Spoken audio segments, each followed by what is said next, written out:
بسم اللہ الرحمن الرحیم۔ امید کرتا ہوں تمام احباب خیریت کے ساتھ ہوں گے۔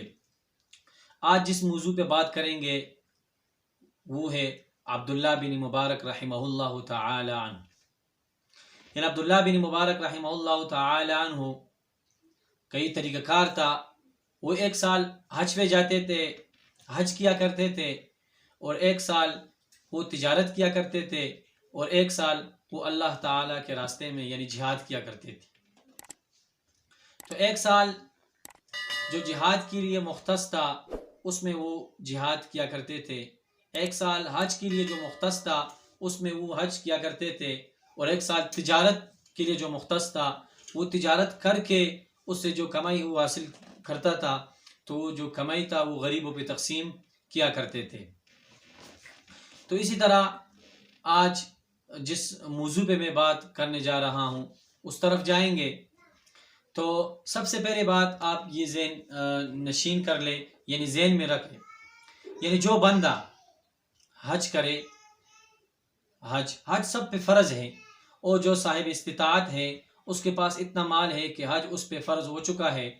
تو وہ جب حج کرتا ہے تو اس کے بعد وہ فوراً دوسری مرتبہ حج کے لیے جاتا ہے، یعنی اس کا نفلی حج ہوتا ہے، عمرے کرتے ہیں، لیکن ساتھ میں پڑوس میں اس کے غریب جو ہے وہ بھوک سے مرتے ہیں۔ تو اس کو خیال کرنا چاہیے کہ بھائی میں حج کے لیے جا رہا ہوں، میں عمرے کے لیے جا رہا ہوں، اور ساتھ میں جو غریب ہیں وہ بھوک سے مر رہے ہیں، یعنی یتیم، غریب، مساکین جتنے ہیں ان کا خیال رکھنا چاہیے۔ تو چلتے ہیں واقعہ کی طرف۔ عبداللہ بن مبارک رحمہ اللہ تعالی عنہ فرماتے ہیں میں نے حج کیا اور حج سے فارغ ہوا، کعبے کے صحن میں میری آنکھ لگ گئی، میں سو گیا تو خواب میں کیا دیکھتا ہوں، دو فرشتے ایک دوسرے سے تذکرہ کر رہے ہیں، یعنی باتیں کر رہے ہیں، اور ایک فرشتہ دوسرے سے پوچھتا ہے کہ کیا اس سال حج کے لیے کتنے افراد آئے تھے، یعنی کتنے لوگ آئے تھے؟ تو دوسرا فرشتہ اس سے کہتا ہے کہ اس سال تو 6 لاکھ بندوں نے حج کیا ہے، لیکن افسوس کی بات یہ ہے کہ کسی کا حج بھی قبول نہیں ہوا۔ تو عبداللہ بن مبارک نیند سے بیدار ہو کر بہت ہی پریشان ہو جاتے ہیں کہ لوگ اتنے تکلیفیں برداشت کرتے ہیں، یعنی اپنے لیے پیسے رکھتے ہیں اور حج کے جو طریقہ کار ہیں مشکل سے طے کرتے ہیں، اور 6 لاکھ لوگوں کا حج جو ہے وہ قبول نہیں ہوا۔ اتنے میں وہ ان کی آنکھ لگ جاتی ہے، اور وہ پھر کیا دیکھتے ہیں، پھر وہ فرشتہ دوسرے سے تذکرہ کرتا ہے اور کہتا ہے کہ سب کا حج تو قبول نہیں ہوا، لیکن دمشق کا ایک موچی ہے جس کا حج جو ہے قبول ہوا، یعنی 6 لاکھ بندوں کا حج قبول نہیں ہوا، دمشق میں ایک موچی ہے اس کا حج جو ہے وہ قبول ہوا ہے، اور دمشق کا جو موچی ہے اس کا حج قبول ہونے سے یعنی ان 6 لاکھ لوگ جو ہے اس کی وجہ سے ان لوگوں کا حج بھی قبول ہوا۔ تو عبداللہ بن مبارک رحمہ اللہ تعالی فرماتے ہیں کہ میں حیران ہوا، اور انہوں نے یہ طے کیا کہ آیا دمشق میں یہ کون ہے۔ تو یہ چلتے ہیں شام کی طرف جب چلتے ہیں تو تلاش کرتے ہیں، اتنے میں ان کو ملتے ہیں۔ تو جب دروازے پہ دستک دیتے ہیں تو اندر سے وہ موچی جو ہے وہ نکل جاتا ہے، اور عبداللہ بن مبارک رحمہ اللہ تعالیٰ ان سے فرماتے ہیں حل انت حارث،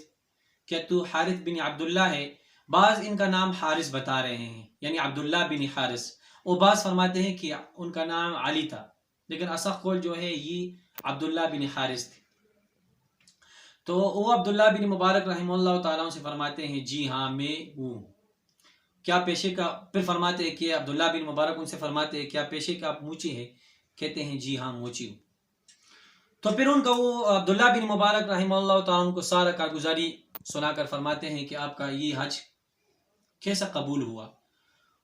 وہ تو کہ موچی کہتا ہے کہ مجھے تو پتہ نہیں ہے، میں تو یہاں بیٹھا ہوں، میں تو حج کے لیے سال گیا بھی نہیں۔ تو عبداللہ بن مبارک رحمہ اللہ تعالیٰ فرماتے ہیں آخر یہ ماجرا کیا ہے، آپ ذرا بتائیں کیا ماجرا ہے؟ تو عبداللہ بن مبارک موچی فرماتے ہیں اور کہتے ہیں کہ میں نے حج کے لیے بہت سختی سے یعنی 1 روپیہ جمع کیا، جب 300 درہم مکمل ہوئے تو میں نے حج کا پکا ارادہ کیا کہ اس سال میں حج پہ جاؤں گا، اپنی بیوی کو ساتھ لے کر حج پہ جائیں گے، اور پیسے میں نے اکٹھے کیے تھے، اپنے پاس رکھے تھے۔ تو اتنے میں محلے میں ایک خوشبو آئی کہ ایک ذائقہ دار کھانا پکا ہوا تھا۔ جب میں نے بیوی سے کہا کہ یہ کھانا کس کے گھر پکا ہوا، تو بیوی نے بھی کہا کہ آپ جائیے اور ان سے تھوڑا سا سالن مانگ لیجئے۔ تو یہ عبداللہ بن حارث فرماتے ہیں میں چلا اور میں نے جب ان کے گھر پہ دستک دیا کہ مجھے بھی تھوڑا سا سالن دے دے، تو جب آگے سے بندہ انہوں نے کہا کہ اے عبداللہ بن حارث، آپ اللہ کی ولی ہیں، اللہ والا ہے، یہ سالن میں آپ کو نہیں کھلا سکتا ہوں۔ عبداللہ بن حارث یہ جو موچی ہے یہ حیران ہوا کہ کیوں نہیں کھلا سکتے ہو؟ کہنے لگا میرے بچے 7 دنوں سے بھوکے رہے، 7 دنوں سے بھوکے رہے، یا انہوں نے کچھ نہیں کھایا۔ پھر میں نے جا کے گدے کا گوشت لایا اور ان کے لیے پکایا، اور اللہ تعالی سے مخاطب اور کا کہا اے اللہ تو بڑا مہربان ہے اور تو غفور الرحیم ہے، میں آج مجبور ہوں، ایک مجبوری کی وجہ سے اپنے بچوں کو حرام گوشت کھلا رہا ہوں۔ عبداللہ بن مبارک رحمہ اللہ تعالی عنہ کو یہ پورا واقعہ سنایا کہ اس طرح میں گھر گیا، تو عبداللہ بن مبارک رحمہ اللہ تعالی عنہ حیران ہو گئے۔ پھر اس موچی نے کہا جب میں نے یہ واقعہ سارا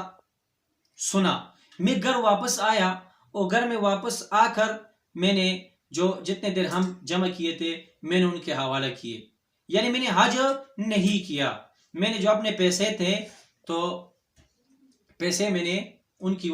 کیا نام ہے وہ جو غریب تھا ان کے حوالے کیے۔ تو فرماتے ہیں اس موچی کی جگہ پہ یعنی فرشتوں نے حج کیا، اور تا قیامت ان کی جگہ حج کرتے رہیں گے، اور ان کا حج جو ہے وہ 6 لاکھ لوگوں کی جو حج تھا وہ قبول نہیں ہوا، اس موچی کا حج قبول ہوا، اور اس کی قبول ہونے کی وجہ سے 6 لاکھ لوگوں کا حج بھی قبول ہوا۔ تو اس سے ہمیں کیا سبق ملتا ہے، اور کیا ہمیں وہ ملتا ہے؟ اس سے ہمیں یہ سبق ملتا ہے کہ بھائی جس پہ حج فرض ہو جاتا ہے وہ تو حج تو کر لے، لیکن بعض اکثر ایسی جگہوں پہ ہیں کہ بھائی تیسرا حج مبارک، چوتھا حج مبارک، اللہ کے بندو آپ تیسرا حج کرنے جا رہے ہوں، آپ دوسرے حج کرنے جا رہے ہوں، تو آپ اتنا سوچ لیں کہ محلے میں کوئی غریب ہے، محلے میں کوئی بھوک سے مر رہا ہے، آپ عمرے پہ عمرے کرنے جا رہے ہیں، آپ گھومنے جا رہے ہیں، عیاشیاں کر رہے ہیں، آپ اتنا دیکھیں کہ بھائی آپ کے ارد گرد، آپ کے اڑوس پڑوس میں لوگ بھوک سے مر رہے ہیں، یتیم ہے، غریب ہے، مساکین ہے، بیوائیں ہیں، تو ان کا خیال رکھنا چاہیے۔ دیکھ کتنی فضیلت ہے، اس نے ایک غریب کو 300 درہم پکڑایا، اللہ تعالی نے اس عبداللہ بن حارث جو موچی تھے پیشے سے ان کا حج قبول فرمایا، اور سب سے افضل حج مقبول۔ تو اس واقعہ سے ہمیں یہ سبق ملتا ہے کہ ہم یعنی بے فضل خرچیوں سے، یعنی ایک مرتبہ ہم نے حج کیا، دوسری مرتبہ حج جانے سے پہلے ہمیں یہ چاہیے کہ ہم اڑوس پڑوس میں دیکھیں کہ کوئی غریب ہے، میرے نفلی حج تو ہوا، کوئی غریب ہے اس پہ پیسہ خرچ کروں، یتیم ہے اس کے سر پہ ہاتھ رکھو۔ آپ صلی اللہ علیہ وسلم نے یتیم کے سر پہ ہاتھ رکھا اور اس کو کندھوں پہ اٹھایا اور گھر لے کے گیا، اور عائشہ رضی اللہ تعالی عنہا سے فرمایا اے عائشہ آج کے بعد میں اس کا باپ ہوں اور آپ اس کی ماں ہے۔ تو یہ یتیم کی فضیلت ہے، غریبوں کی فضیلت ہے، مساکینوں کی فضیلت ہے، بیواؤں کی فضیلت ہے، ہمیں ان کا بھی خیال رکھنا چاہیے۔ تو آج کے لیے اتنا ہی کافی تھا، پھر انشاءاللہ حاضر ہوں گے۔ السلام علیکم ورحمۃ اللہ وبرکاتہ۔